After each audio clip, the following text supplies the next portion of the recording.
Hello everyone. So today we are here with one short quick revision, important points for all the chapters, which is really important for both. And if you are done with it, you will not be getting any question out of the box, right? You'll be finding the formulae for all the things, all the topics in one video, right? So let's start with the first chapter, that is numbers, quantification and numerical applications. तो पहला topic इसमें होता है modular arithmetic, जिसमें आपको Euler's division lemma आना चाहिए क्योंकि उसके बेसिस पे आपका मॉड्यूलो डिफाइन होता है. सो कॉन्ग्रुएंस मॉड्यूलो का formula is there. Then we have the properties of modulo arithmetic. ये आप सारे कर लीजिए. तो इस यूनिट में जो क्वेश्चंस आते हैं, इस पार्ट से जो आते हैं मॉड्यूलो अरिथमेटिक से, वो इन्हीं प्रॉपर्टीज के ऊपर बेस्ड होते हैं. ये बहुत इंपॉर्टेंट है, राइट? तो इसी में आपके पास सारे क्वेश्चंस कवर हो जाएंगे, जिसमें आपको रिमाइंडर निकालना होता है, जिसमें आपको एडिशन करके डिफरेंट नंबर्स अगर एडिशन में दिए हैं तो आपको रिमाइंडर निकालना है, आपको यूनिट डिजिट निकालना है, आपको लास्ट टू डिजिट्स निकालना है. Everything is covered in these properties of modulo arithmetic, right? So this is what we have here. Now we have the next boards and streams. Boards and streams में upstream और downstream is important. So इसमें हमारे पास downstream का speed क्या होता है, x plus y, और upstream का speed क्या होता है, x minus y. और x और y क्या होता है, speed of boat in still water, that is x, and speed of the stream is y. So upstream में हम माइनस करते हैं दोनों को, डाउनस्ट्रीम में हम ऐड करते हैं. Next important part is ratio of speed और रेशियो ऑफ टाइम में क्या रिलेशन होता है, they are reciprocates of each other. अगर आपको रेशियो ऑफ स्पीड 3:4 दिया गया है तो रेशियो ऑफ टाइम क्या हो जाएगा हमारे पास, 4:3. And that's again a very important thing for solving the questions. Then we have average speed. You can find it with direct formula also, otherwise आप सिर्फ एक फॉर्मूला याद रखिए, speed is equal to distance upon time. इससे भी आप सारे question solve कर सकते हैं अप स्ट्रीम डाउन स्ट्रीम के. लेकिन अगर आप फॉर्मूलेज याद करने में एक्सपर्ट हैं तो आप फॉर्मूलेज याद कर सकते हैं direct.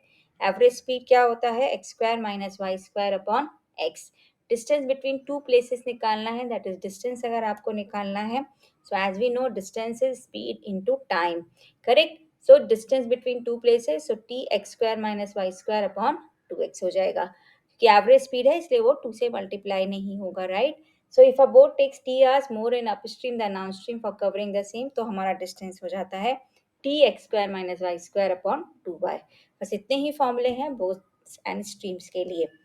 Now we come to races and games. इसमें कोई भी फॉर्मूला नहीं है एक्स्ट्रा, सिर्फ कुछ वर्ड्स हैं जो आपको रिमेंबर करने हैं. तो फॉर्मूला क्या यूज करना है, again the same formula that you have to use, speed is distance upon time and unitary method. बस यही चीज हमको दोस्त यूज करनी होती है. अगर आपको इस पे क्वेश्चंस चाहिए तो आप हमारा डिटेल वीडियो देख सकते हैं इन टॉपिक्स के ऊपर, जिसमें आपको बहुत अच्छे से टॉपिक को एक्सप्लेन किया गया है. तो इसमें जो इंपॉर्टेंट टर्म्स होते हैं वो क्या होते हैं, A gives B a start of x metres. So A ने स्टार्ट किया है सपोज रेस को किसी एक स्टार्टिंग पॉइंट से, तो इसका मतलब क्या है, A gives B a start, इसका मतलब ये है कि B start from x metre ahead of A. Suppose I say A gives B a start of 10 metres. तो अगर ए स्टार्टिंग पॉइंट से स्टार्ट कर रहा है, उसको 100 मीटर्स दौड़ना है, तो बी को कितना दौड़ना है, only 90 metres then, right? Because B A ने उसको स्टार्ट दिया है 10 का. बीट्स के लिए you know that a beats b, मतलब उसने उसको कितने से हराया, तो बी कितना पीछे है अभी. So A beats B by suppose x metres, इसका मतलब B is x metres behind A. Then we have few question on points also. So A can give B 30 points. Again the same thing कि अगर A ने score किया है 100 तो B ने कितना score किया है गेम में 70 points. So these are important terms related to races and games. Solving के लिए simple चीज़ use करना है आपको, speed is equal to distance upon time and unit free method, that's it. No new formula needed. Now the next topic in the unit is pipes and cisterns. ये again आप लोग lower standard से भी करते आ रहे हैं, but just have a quick recap of this.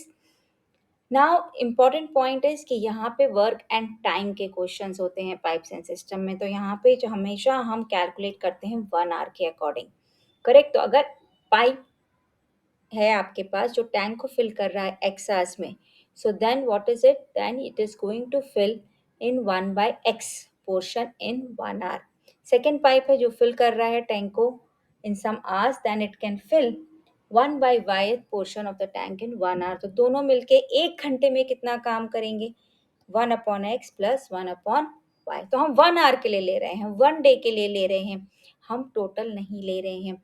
फिर उसके बाद अगर आपका एक टैंक एम्प्टी कर रहा है और एक टैंक फिल कर रहा है, तो जो एम्प्टी वाला है उसको हम -1/y लेंगे, it is subtracting, right. So it is empty out, निकाल रहा है वो बाहर।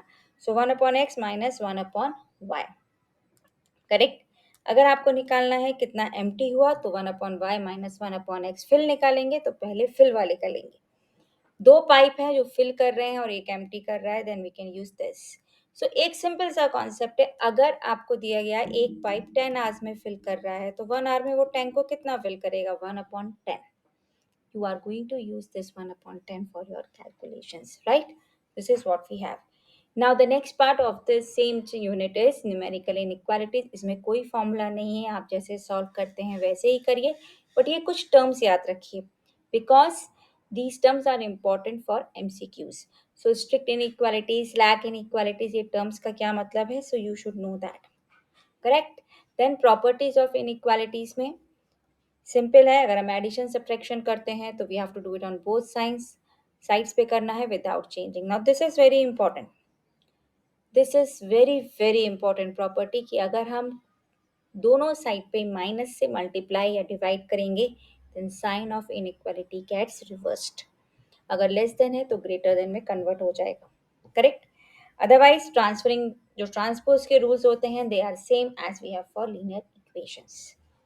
Now the next important topic for this unit is alligation and mixture.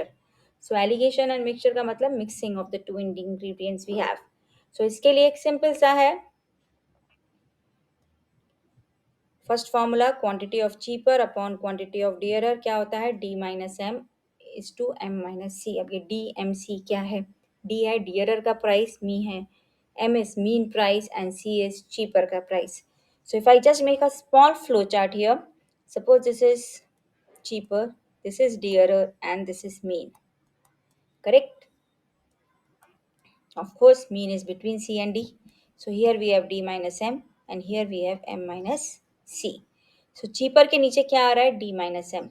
तो cheaper का ratio, that is quantity of cheaper upon quantity of dearer, क्या हो जाएगा, D minus M upon M minus C.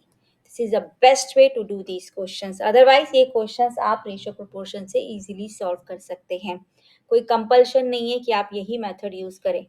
Repeated dilution मतलब आपके पास एक solution है, उसमें आप suppose you have milk and water, आप उसमें 2 लीटर मिल्क निकाल रहे हैं, 2 लीटर वाटर डाल रहे हैं, 2 लीटर मिल्क निकाल रहे हैं, 2 लीटर वाटर डाल रहे हैं, तो आप रिपीटेड उसको डाइल्यूट करते जा रहे हैं। Then how to solve these questions कि कितना मिल्क रह गया, कितना वाटर ऐड हो गया after some time, right. So this is the formula for that. Suppose you have a vessel which contains x units of liquid from which y units are taken out. जैसे मैंने आपको बोला, suppose पहले 10 liquids of liquid था, फिर आपने 1 litre दूध निकाल दिया, पानी डाल दिया 1 लीटर, फिर से 1 लीटर निकाला, फिर से पानी डाला, फिर से 1 लीटर निकाला, फिर से पानी डाला, तो अभी आपके पास कितना प्योर लिक्विड बचेगा। सो उसके लिए n टाइम्स आप है जो आप रिपीट कर रहे हैं, x जो इनिशियल था, y जो आपने रिप्लेस किया। सो this is a direct formula for the calculation. This is it for the first unit. So first unit में इतने ही फॉर्मूले हैं और आप अच्छे से कर लीजिए, आपके एमसीक्यू सब्जेक्टिव सब कवर हो जाएंगे, right. Now let's move on to the next unit, that is algebra. Algebra is matrices and determinant. बहुत सिंपल सा यूनिट लगता है, बट कई बार हम गलती कर देते हैं, स्पेशली इन एमसीक्यूज, क्योंकि हमें प्रॉपर्टीज क्लियर नहीं होते हैं। तो ये तो कुछ टर्म्स हैं जो आपको क्लियर होने चाहिए। इस पे एमसीक्यूज बहुत आते हैं एग्जाम में। They give you one matrix and ask you to identify which type of matrix it is. So ये सारी डेफिनेशंस आपको हेल्प करेंगी उसे स्कोर करने में। So it's very very important terms, I written it also here MCQs के लिए, correct. तो सिमेट्रिक मैट्रिक्स क्या होता है, सिंगुलर क्या होता है, नॉन सिंगुलर क्या होता है, डायगोनल क्या होता है, these options are very common that you get in exam. So do read them for MCQs. Right now next comes the properties. ये तो आपको करने ही है अगर आपको यूनिट में फुल मार्क्स स्कोर करने हैं। So properties of transpose. Transpose of transpose is matrix itself, then addition, subtraction, then we have scalar, and this is for the product, which is very very important. Now these are the properties of inverse. Inverse of inverse is A inverse is I. Then here we have A inverse N, right, is equal to A minus N. अगर आप square करते हैं, 3 times करते हैं, 4 times power में, right? Then we have the next property, that is product ka property, and this is transpose or inverse ka property together. So this is again a very important set for your MCQs. Now we have properties of adjoint. इस पे तो 90% 99% होता है, question आता ही है exam में। सो ये 6 प्रॉपर्टीज तो आपको बहुत अच्छे से आनी चाहिए। ये तो आप देखेंगे most often, very very important for the board exam, right? So same way here, this is also equally important, and this is for the adjoints again. All properties are to be there on your tips. इसको याद कर लीजिए, ऐसा होएगा ही नहीं exam में कि आप एमसीक्यू रॉन्ग करें। 100% you will be able to solve in exam. Then we have the next on determinants. तो ये कुछ प्रॉपर्टीज हैं, बेसिक प्रॉपर्टीज जो आपको आनी चाहिए, कि अगर हमने रोज को इंटरचेंज किया, कॉलम्स को इंटरचेंज किया, तो हमारा नेगेटिव से रिप्लेस होगा। अगर रोज प्रोपोर्शन है तो वैल्यू इज डायरेक्टली जीरो। अगर हमारे पास सारे एलिमेंट्स को अगर हम किसी नंबर से मल्टीप्लाई करते हैं तो डिटर्मिनेंट की value gets multiplied by that number. अगर एक रो को अगर हम 3 रोज को मल्टीप्लाई करेंगे तो it will become 3 times of it, right? So वो हम प्रॉपर्टीज में कवर करेंगे, छोटे छोटे पॉइंट्स। सो ये प्रॉपर्टीज है हमारे पास डिटर्मिनेंट्स की, और अगेन इस पे भी बहुत important MCQ sometimes they cover, correct? So determinant of A और डिटर्मिनेंट ऑफ ए ट्रांसपोज दोनों सेम होते हैं, again important. Determinant of A B is equal to determinant of A determinant of B. आपने देखा होगा, इस पे क्वेश्चन आया था बोर्ड एग्जाम में, ऑलरेडी आ चुका है लास्ट 2 ईयर्स में। Then determinant of A inverse is 1 upon determinant of A, k ए का determinant k raise to n determinant of A. अगर a है एक n ऑर्डर का मैट्रिक्स, तो उतने ही टाइम से उसे मल्टीप्लाई करेंगे। Then a inverse is 1, determinant of minus a is minus a raised to n determinant of a. Again, very very important properties, as I said, or rules for MCQs. Now we come to the next unit. It's a very large unit, calculus. Calculus के लिए now what you have, first topic differentiation. तो ये कुछ basic formulae हैं differentiation के, basic rules जो आप follow करते हैं, product rule, quotient rule and constant वाला, correct? So ये simple formulae हैं which you have to be very much clear in differentiation. Then we have the applications. पहले economic applications के formulas which you all should know, correct? How to find marginal cost, how to find marginal revenue, what is cost function, what is revenue function, correct? Cost function में एक चीज याद रखिए, variable cost और fix cost दो आपके पास components होते हैं, दोनों को ऐड करके कॉस्ट फंक्शन बनेगा। Then revenue function is profit into the number of commodities that you are selling out, right? So price per unit into x also you can say that. So marginal cost dc by dx, marginal revenue dr by dx. Now increasing decreasing के conditions क्या हैं, what is increasing function, what is decreasing function, और कैसे आप उसको test करते हैं। तो अगर हमारा f dash x greater than 0 it is increasing, अगर less than 0 है f dash x in some interval then it is decreasing. Now the next is tangent and normal. Again, very simple topic but very important for the exam. We already had the question from this in the board exam last 2 years, right? So slope of tangent dy by dx होता है, अगर parallel to x axis slope हो जाएगा 0 tangent का। अगर tangent perpendicular to x axis है तो slope हो जाएगा हमारे पास dy by dx 1 upon 0 या फिर dx by dy is equal to 0। dy by dx के टर्म्स में होगा तो नॉट डिफाइंड है, और dx by dy के टर्म्स में होगा तो 0। Slope of normal minus 1 upon dy by dx at the point P, and equations of the tangent and normal are given by y minus y1 is equal to mx minus x1. Then we have maxima minima का condition. So maxima minima के लिए पहले आप critical point निकालेंगे, फिर हमारे पास दो test होते हैं, एक फर्स्ट ऑर्डर डेरिवेटिव टेस्ट, एक सेकेंड ऑर्डर। सो अगर हमारे पास लोकल मैक्सिमा और लोकल मिनिमा का चेक करना है तो पहले अगर हम first order derivative test use कर रहे हैं तो हमें चेक करना है it goes from positive to negative, कौन क्या, एफ डैश एक्स, तो it's a point of local maxima. अगर एफ डैश एक्स चेंज कर रहा है sign from negative to positive, जैसे जैसे हम उस पॉइंट से लेफ्ट से राइट पे जा रहे हैं, so then it's a point of local minima. अगर एफ डैश एक्स का साइन चेंज नहीं हो रहा है, पॉजिटिव का पॉजिटिव है, नेगेटिव का नेगेटिव है, then it is a point of inflection, correct?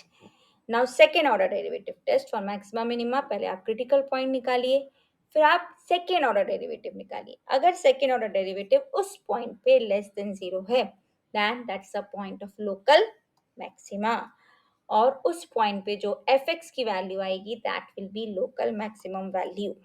Okay, and if f double dash is greater than zero then it is a point of local minima, and उस point पे जो fx की value आएगी that will be local minimum value, correct। और अगर f double dash zero आता है then this test fails, you have to use first order derivative test compulsorily। Now working rule for word problems, which is really important because word problems are for 4 marks, correct, 5 marks ऐसे आते हैं। तो पहले आपको क्या करना है, एक फिगर बनाना है, फिर treat the given item as constant, जो भी आपको दिया गया है। नाउ हमें फंक्शन बनाना होता है जिसको मैक्सिमाइज या मिनिमाइज करना है। हमें ये ध्यान रखना है कि एक वेरिएबल होना चाहिए, अगर नहीं है तो उसको गिवन कंडीशन से कन्वर्ट करिए वन वेरिएबल में, फिर उसका डेरिवेटिव निकालिए और x के लिए सॉल्व करिए। That x will be your critical point.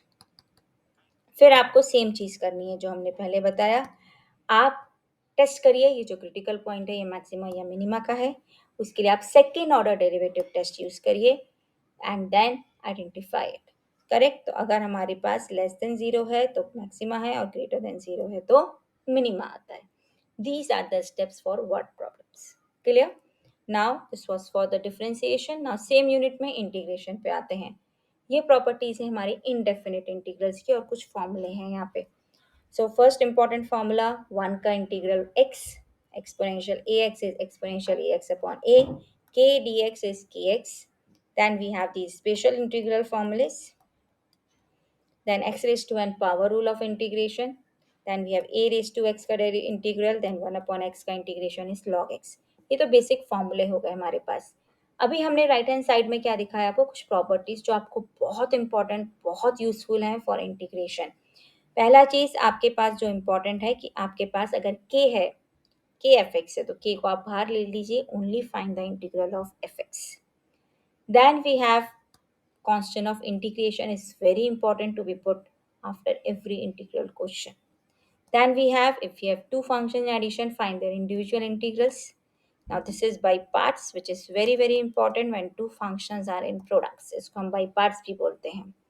First function, second function, suppose this is your first function, this is your second function, then how do you integrate it? This is again a very important theorem, you have a full video also on this theorem, which is important for MCQs especially. Exponential x fx plus f dash x dx is equal to exponential x fx. Then fx dx is equal to fx plus c, that is उसका integration.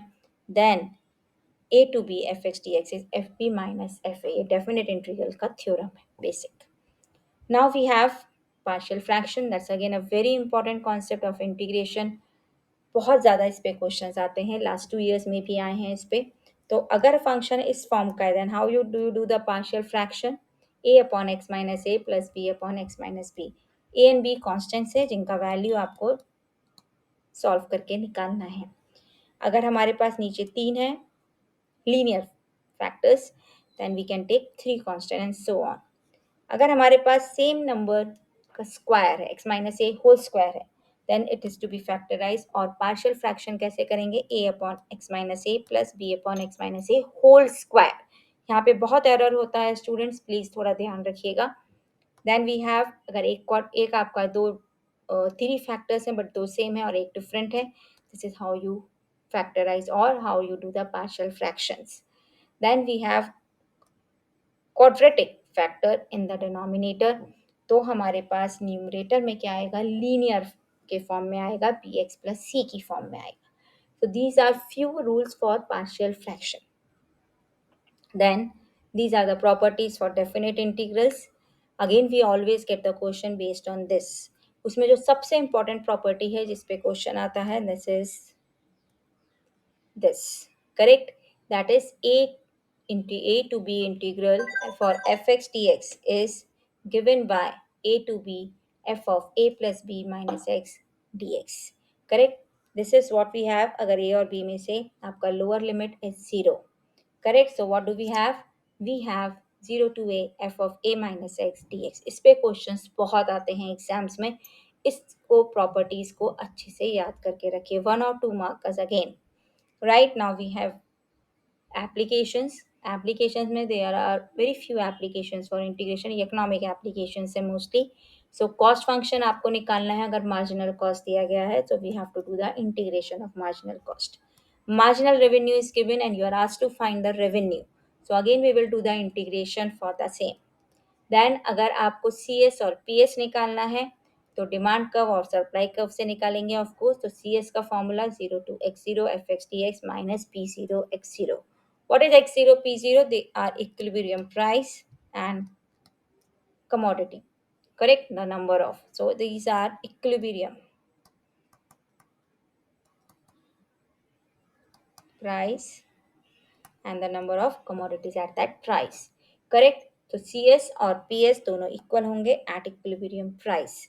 So 0 to x0 fx dx minus p0 x0, this is the formula for consumer surplus, and p0 x0 minus 0 to x0 gx dx, this is the formula for producer surplus. Now we have differential equation, the last point for this unit. So for this, important terms are how to find the order, how to find the degree, and what is general solution and what is particular solution. 1 mark questions आते हैं. Correct. सो general solution में आपके पास arbitrary constants होते हैं. Particular solution में there is no arbitrary constant. तो अगर आपको दिया गया है क्वेश्चन की 4 आर्बिटरी कांस्टेंट है तो पर्टिकुलर सॉल्यूशन में कितने होंगे? 0. जनरल सॉल्यूशन में yes we do have all the arbitrary constants. Now growth and decay model is the most important thing for this unit. So growth and decay model में there are different application. Mainly आपको 4 types of applications हैं. Right? So population growth, compound interest, Newton's law of cooling, carbon dating. तो आपको किस type की equations मिलती हैं सब में? This is what I have put it here.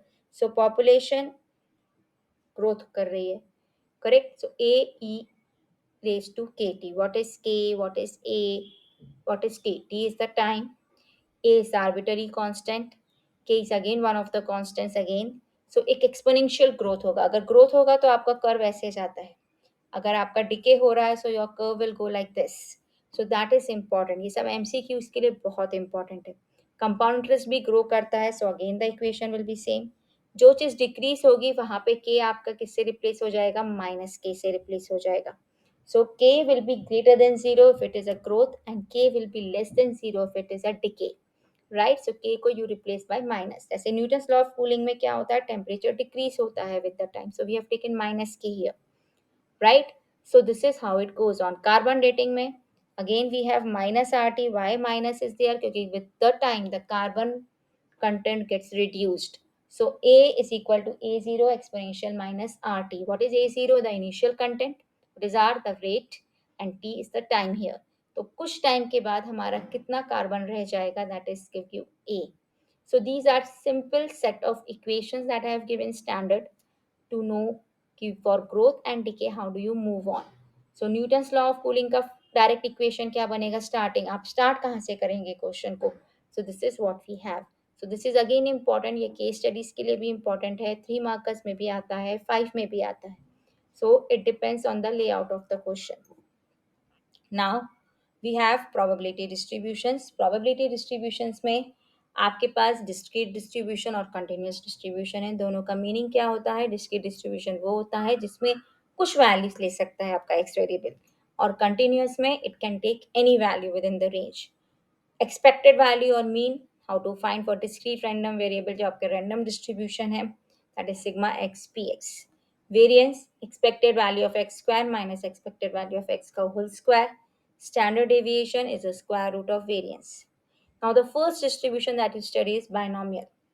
Binomial में 2 by means 2 और 2 केसेस हो सकते हैं, तो सक्सेस या फेलियर, बस इसके अलावा कुछ नहीं. So P is the probability of success, Q is the probability of failure. Correct? That is what we have given. What is N? The number of trials. R क्या है? कितनी बार आपको कोई चीज चाहिए? 10 बार मैंने अगर टॉस किया, 6 बार मुझे हेड मिला, that is r for me.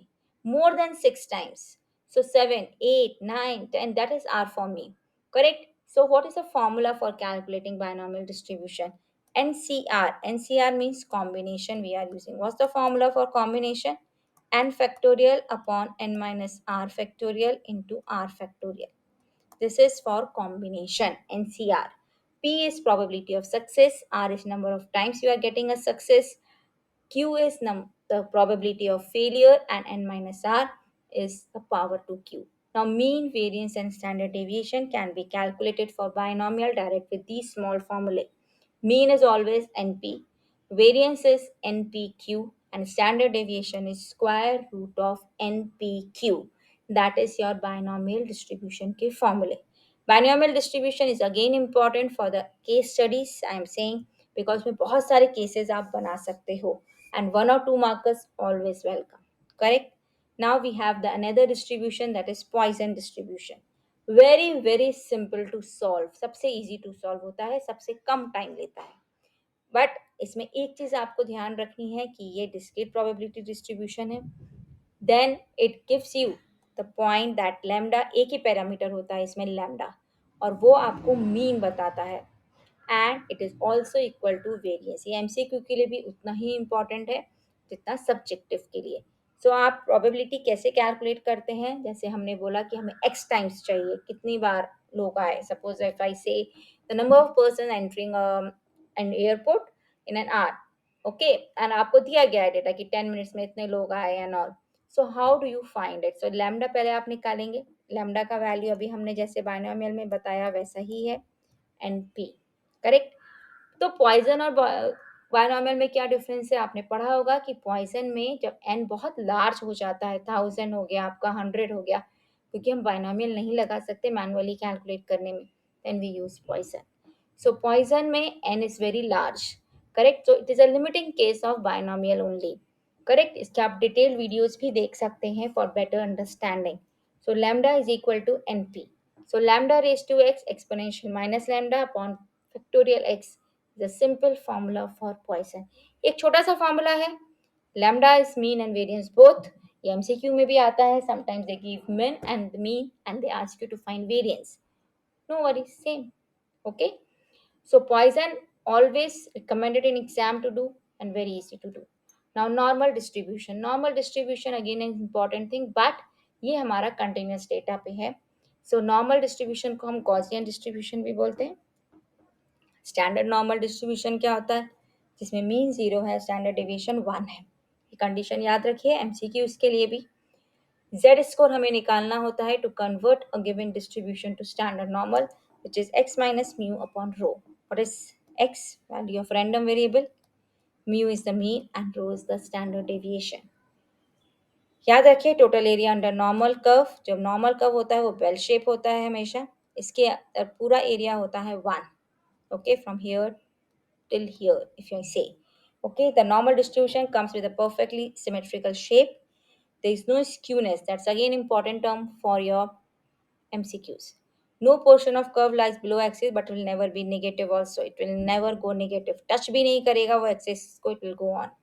And the curve becomes parallel to x-axis. It is supposed to meet it at infinity. So that is important part of normal distribution. Total area 1. F0 जो हमारा middle value होता है that is 0.5 हो जाएगा उसका value. और F infinity अगर कोई आपको बोलेगा that is 1. Correct? So this is for normal distribution. Now we come to the next unit, that is inferential statistics. Now inferential statistics में theory part is very important students. So here we have put up some points. What is population, finite population, infinite population, what is sample.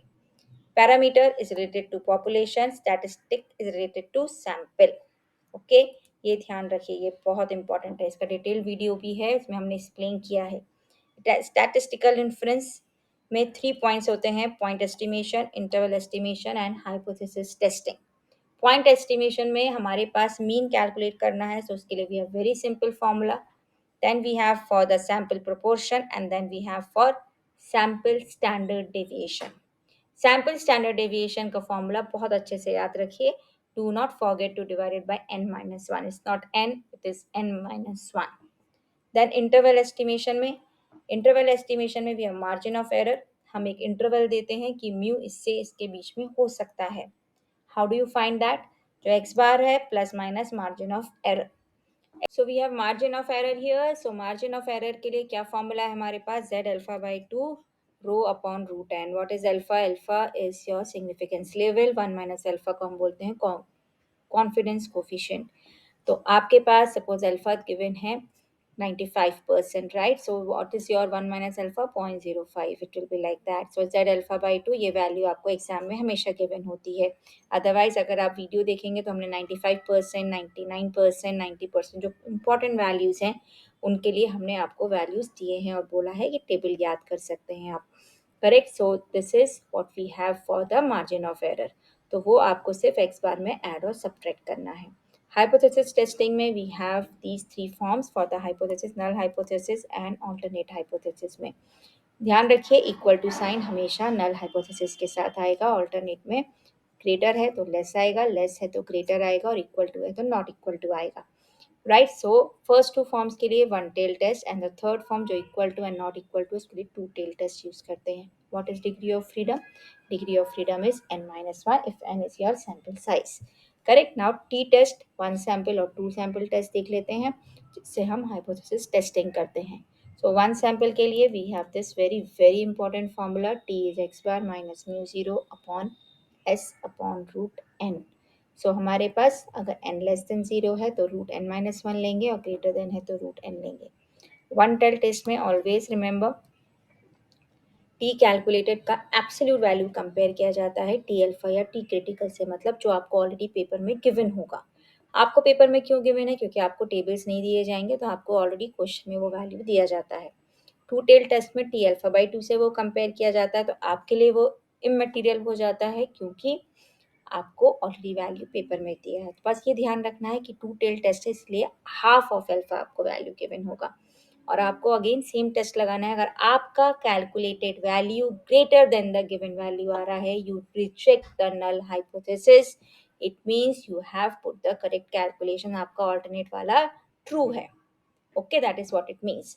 Now for the t test for two independent groups के लिए आपके पास alternate और नल hypothesis कैसे बनेगा? Null will be mu one is equal to mu g two and mu one is not equal to mu 2 will be your alternate. Sample 1 minus sample 2 mean upon standard error of the difference in the means. तो उसमें अगर आपके पास दो cases हैं, हमारे variances equal हैं और unequal हैं। अगर इक्वल है तो एस पी यूज होगा, n one n two sample space हो गया, एक्स वन बार और एक्स टू बार हो गया मीन। अगर दोनों अनइक्वल हैं तो आपके पास यूज होगा this formula, right? S one square upon n one plus s two square upon n two. S one s two first sample का मीन स्टैंडर्ड डेविएशन और एक्स टू सेकेंड का, ठीक है, s two. So this is about two tail test. तो ये एक simple सा slide है जो आपको हेल्प करेगा to understand one sample t test and two sample t test in a very very simple way. Now we have time series analysis. Time series analysis में theory part is important for MCQs और आता ही है उसमें से एक या दो क्वेश्चन।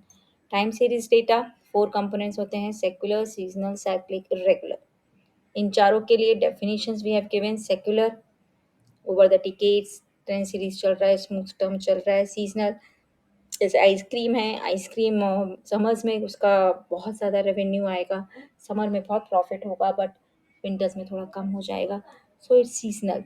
साइक्लिक कि आपको एक साल बाद, दो साल बाद इस कंप्लीट साइक्लिक रिपीट हो रहा है। इरेगुलर कंपोनेंट्स क्या, अगर फ्लड्स हैं जो जैसे कैलेमिटीज हैं, अर्थक्वेक्स हैं, एनीथिंग, तो वो एकदम से आ जाते हैं, जैसे कोविड आ गया था, that's also one of the irregular component. तो फोर कंपोनेंट से हमारा एक टाइम सीरीज डेटा तैयार होता है। मूविंग एवरेज मेथड में we have 3 year moving average, 4 year, 5 year, right? ये मेन है। Sometimes they give more than that also but they will be solve in the same way. तो आपको निकालने के लिए टाइम सीरीज एनालिसिस के लिए we use these methods.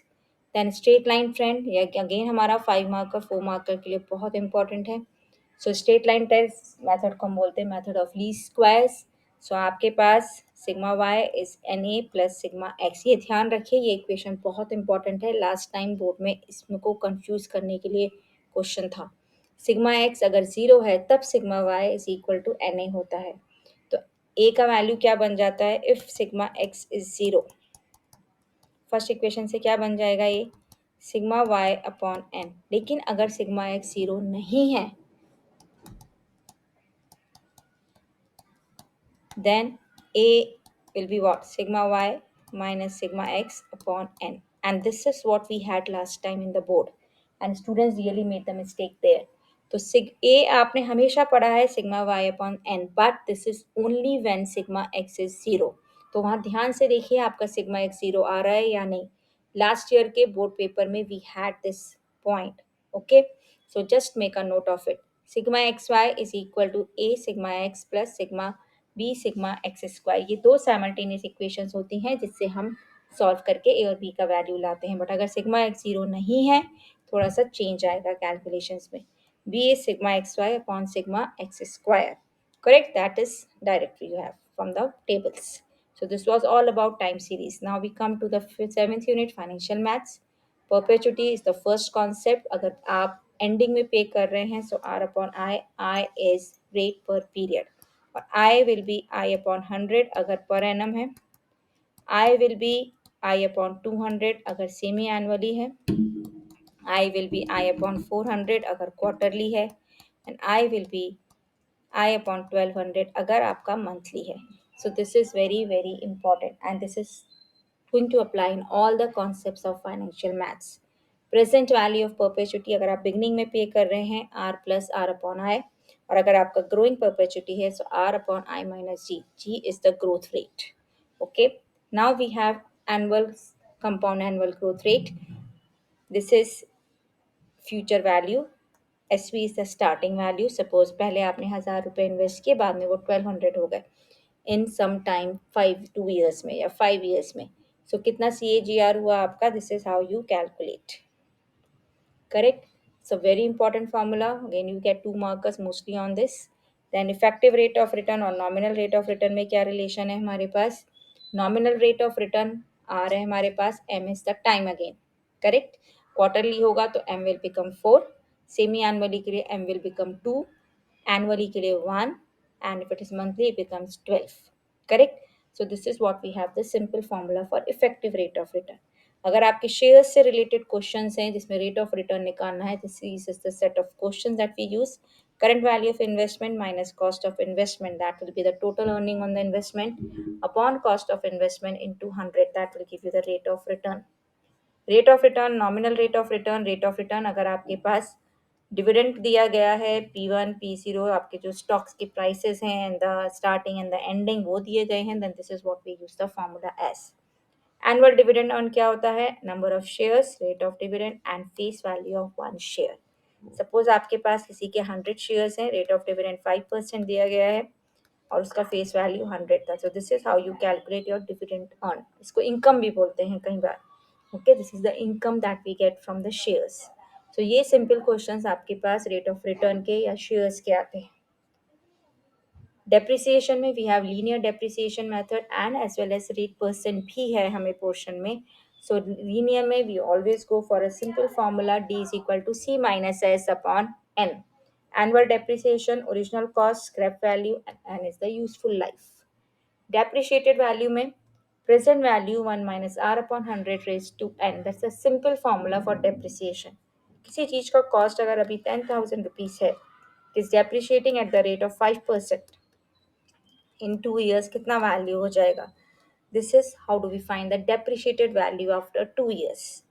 So rate of depreciation दिया है, so that is also there in your portion. Sinking fund emergency fund होता है। इसमें सपोज आप R रुपीज इन्वेस्ट कर रहे हैं per year, per quarter, per semi annually और anything, this is the formula for that. हो सकता है इसमें value 1 plus i raise to minus n का दिया हो एग्जाम में, then just transform this formula into that. So ऐसा नहीं है कि फॉर्मूला पूरा चेंज होगा, just divide both numerator and denominator by 1 upon 1 plus i raise to N.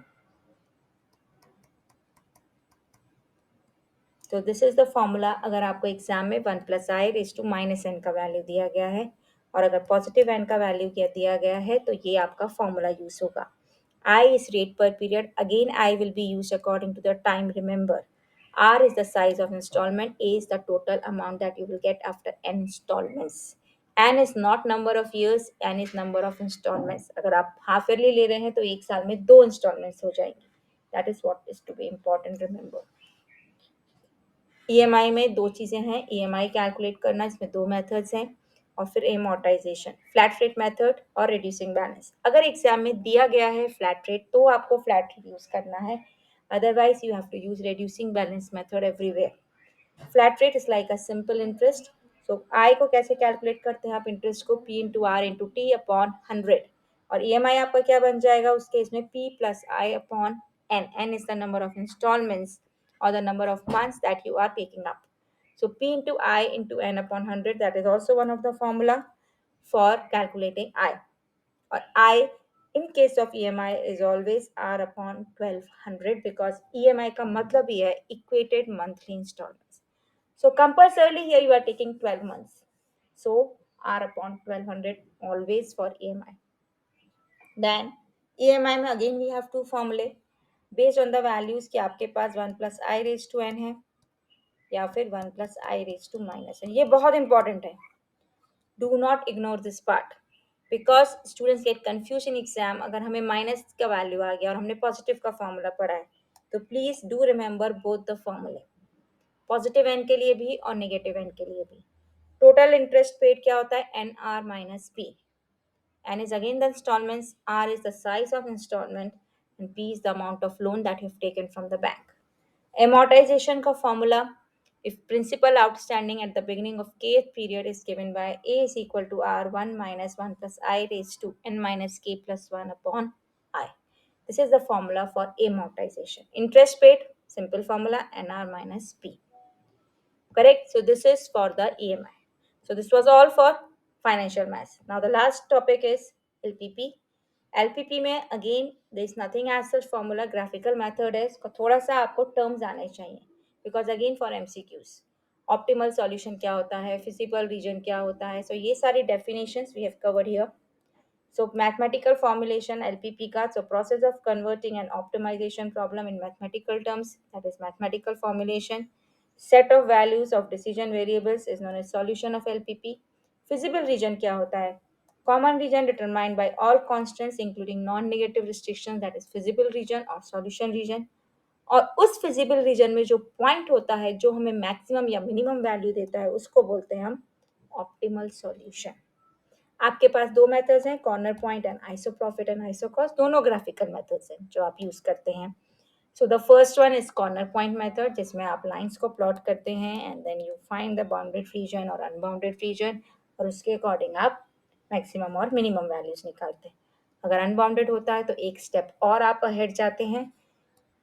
अगर मैक्सिमम है तो आप ग्रेटर देन m के लिए वैल्यू कॉमन, अगर कोई रीजन नहीं है विजिबल में तो objective function has no maximum value. अगर मिनिमम में कोई कॉमन नहीं है then it has no minimum value and hence you put on your points. अगर दोनों में फिजिबल रीजन में कुछ पॉइंट कॉमन है then there is no optimal solution. Correct. Now iso profit iso cost में क्या होता है? अगेन आप कॉर्नर पॉइंट में जैसे आप फिजिबल रीजन निकालते हैं, सब कुछ निकालिए, फिर आप कुछ कन्वीनियंट वैल्यूज दीजिए और पैरेलल लाइंस को ड्रॉ करिए. That is important. Correct. So draw parallel lines to the line in step 2. Obtain a line which is farthest from the origin and has at least one point common to the visible region. तो अगर objective function minimize करना है then draw lines parallel to line 2 in step 2 and obtain a line which is nearest to the origin and has at least one point common to visible region.